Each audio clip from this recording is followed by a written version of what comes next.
Maybe you've been living under a rock and you didn't know, but this year there is a brand new Hunger Games that's coming out, November of this year. And we thought it might be kind of fun to do a review of all past Hunger Games and kind of get you jazzed about this new one that's coming out and help you maybe better understand all of the nuances between each one of them. Now this one, we're on streaming again, naturally, because it's an older film. This one can be found on Hulu as well as Prime. It really rotates around, but it should be pretty easy to find. Today, we are reviewing The Hunger Games, The Ballad of Songbirds and Snakes. Now, this one is a prequel that kind of helps you understand President Snow. If you don't know, the bad guy, the villain in all the Hunger Games, it really helps you kind of understand where he came from. A change this year. As a mentor, Mr. Snow, your role is to turn these children into spectacles, not survivors.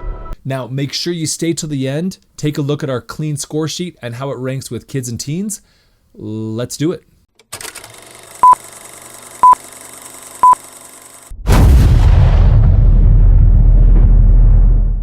So this movie takes place long before Katniss. So Katniss was during the 74th annual Hunger Games. This one's at number 10.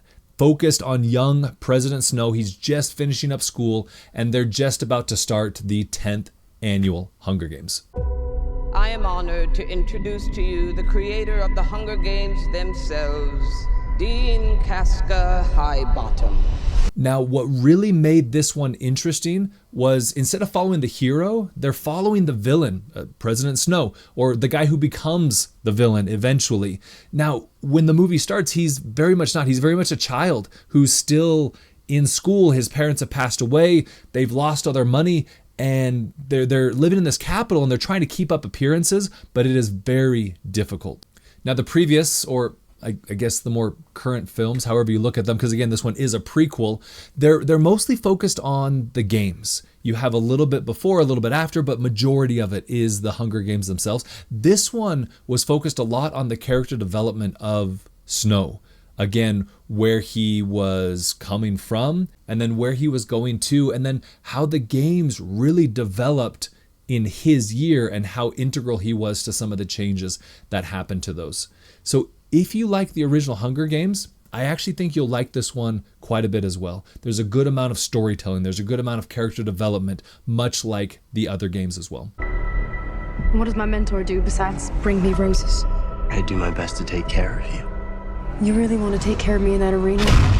Start by thinking I can actually win. Now, as I've already mentioned, the games themselves in this film was not the main focus. The main focus really was the character development of President Snow. Again, this pre-story to the Katniss games. Now, comparing this to the original films, as we've already mentioned, there is a good amount of character development before and after the games. And in this one, the games is actually a very short piece of the film. It actually reminds me a lot of Mockingjay 1 and 2, where the games was actually a short aspect of it, and it was a lot of the behind the scenes pieces that were really getting a lot of the attention and what they're doing to kind of overthrow the Capitol. Again, no spoilers there, but it's what they're trying to do. Now, just a quick reminder, if this review helps you determine what to watch, if you could please like and follow the channel, as well share with somebody who you may think would enjoy practical movie reviews. That really helps us to find more families who are looking for good things that they feel comfortable watching. Okay, so on to our performances. We've got Tom Blyth as well as Rachel Zegler.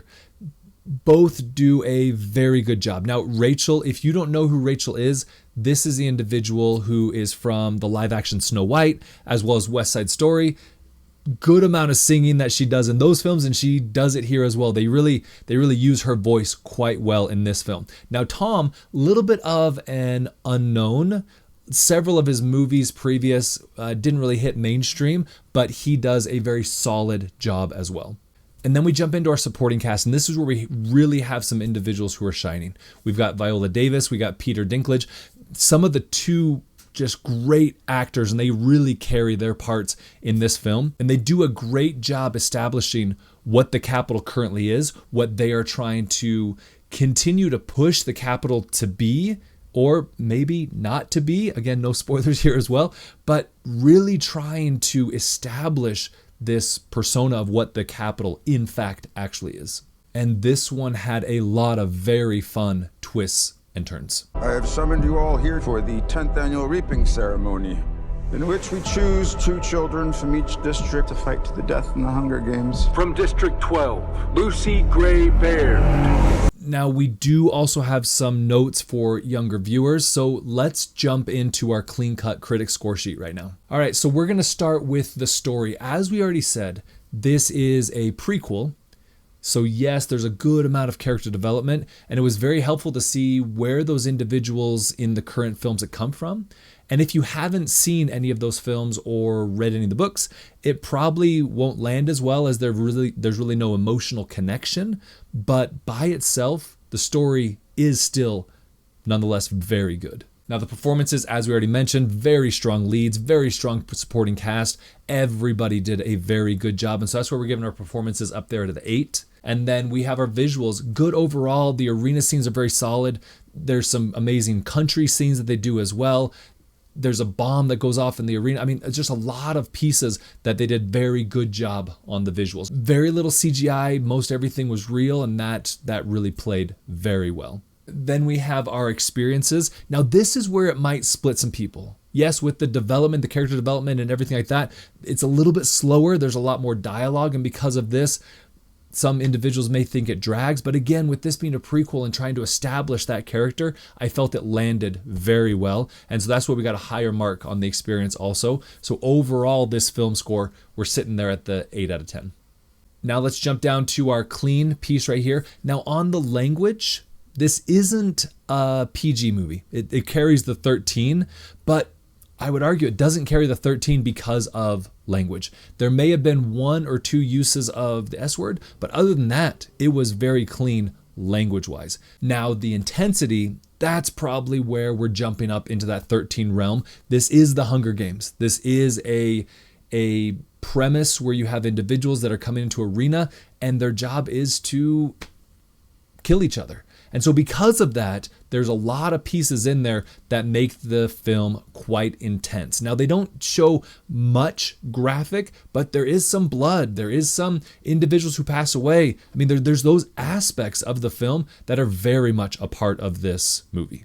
Now, you can see down here on the romance, I mean, this one is so clean as far as that's concerned. There may have been 1 or 2 kisses, but not even extensive. They were very short-lived, and so that one is why we have the 0 on that score. And then finishing out our clean sheet, we've got the cringe. Now, depending on how you feel about those arena scenes and kind of the blood, etc., it's not overly done, but if you have younger kids who are watching, that might be the place where you might have a bit of a cringe that happens on some of those scenes. So now we get into our family watch down here at the bottom. Because of those intense moments that I referred to, this one we have put as a yellow light, more for the upper teen level, probably not for your younger kids. Okay, then we jump into our verdict. This one is very much a watch, but with those exceptions that we already previously noted. If you're interested in the backstory and you're okay with a little bit of a slower, more character-driven movie, then this one's going to land very well. All right, that is Hunger Games, The Ballad of Songbirds and Snakes. I appreciate your time. I appreciate you tuning in. Remember, if you enjoy the content, please like, follow, and share, and I will see you at the movies.